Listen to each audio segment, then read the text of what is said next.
Hello बच्चों, let's read this question. The question says, calculate the Rydberg constant if helium ions are known to have wavelength difference between the longest wavelength line of Balmer and Lyman series equals to 133.7 nanometre.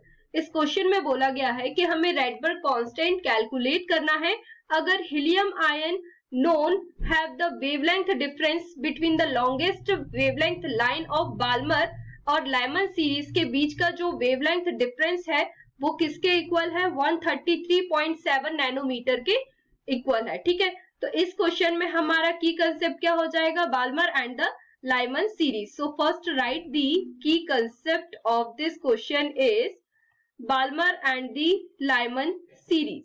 Balmer and Lyman series.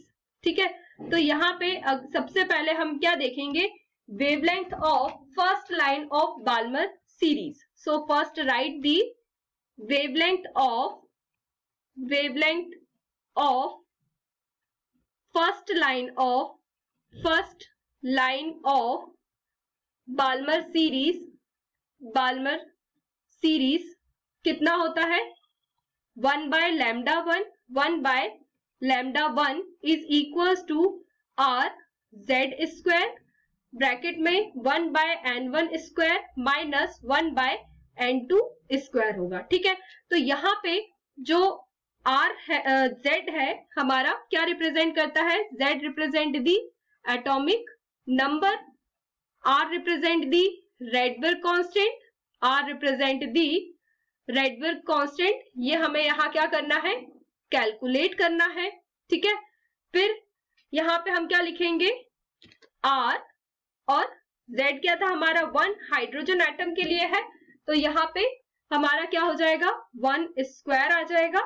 और यहाँ पे N1 क्या है हमारा, N1 is equals to 2 है और N2 जो है वो क्या है हमारा 3 है। ठीक है, तो यहाँ पे हम क्या लिखेंगे, 2 स्क्वायर माइनस 1 by 3 स्क्वायर। ठीक है, तो जब हम इसे कैलकुलेट करेंगे तो हमारे लैम्डा 1 की वैल्यू कितनी आ जाएगी, यहाँ पे 9 by 5 r। ठीक है, तो यहाँ पे भी हम लिख सकते हैं, ये क्या आया हमारा 5r अपॉन 9, हमको चाहिए थी लैम्डा की वैल्यू, ये आई थी हमारी 1 by लैम्डा 1 की वैल्यू। ठीक है, तो यहाँ पे हमारा जो लैम्डा 1 है वो क्या आया हमारा 9 by 5r। ठीक है, अब हम देखेंगे wavelength of first line of Lyman series. So here write the wavelength of first line of Lyman series क्या होगा, 1 by lambda 1 is equals to rz square 1 by n1 square minus 1 by n2 square. तो यहाँ पे n1 और n2 की value change हो जाएगी, तो हम यहाँ क्या लिख सकते हैं, r1 स्क्वायर ब्रैकेट में 1 स्क्वायर माइनस 1 by 2 स्क्वायर। यहाँ पे n1 की वैल्यू क्या है 1 और n2 की वैल्यू क्या आएगी 2 आएगी। ठीक है, क्यों, क्योंकि ये क्या है हमारा, यहाँ पे लाइमन सीरीज की बात हो रही है। तो यहाँ पे 1 by लैम्डा की वैल्यू कितनी हो जाएगी, लैम्डा 1 इज इक्वल्स टू यहाँ हो जाएगा हमारा 3r अपॉन 1, और हमें किसकी चाहिए है, लैम्डा 1 की वैल्यू, तो ये होगा हमारा 1 by 3r हो जाएगा। ठीक है, ये हो गया हमारा लैम्डा 1 के लिए। ठीक है, अब हमें क्या देखना है, change in wavelength lambda, del lambda क्या होगा हमारा, लैम्डा 1 माइनस लैम्डा, इसको हम कर लेते हैं लैम्डा 1 डैश, ये हो गया।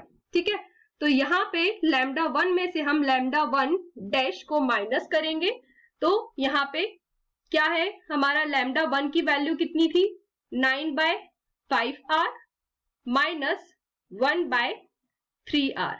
ठीक है, तो इसको जब हमने कैलकुलेट किया तो यहाँ हमारी क्या वैल्यू आई, 22 by 15r। ठीक है, ये किसकी वैल्यू आई हमारे लिए, लैम्डा की वैल्यू आई है। ठीक है, हमें किसकी निकालनी है, राइडबर्ग कांस्टेंट की निकालनी है, तो आर को हम लेफ्ट हैंड साइड में लेके आ जाएंगे तो हमारी वैल्यू क्या हो जाएगी 22/15 और लैम्डा की हमने वैल्यू कितनी कैलकुलेट देखी थी क्वेश्चन में 133.7। यहाँ पे जो लैम्डा की वैल्यू क्वेश्चन में कितनी दी थी 133.7 नैनोमीटर दी थी। तो हम इसको इस तरीके से लिख सकते हैं 133.7 इंटू 10⁻⁻9 मीटर। ठीक है, तो यहाँ पे हमारा क्या आ जाएगा इंटू 10⁻⁻9 आ जाएगा।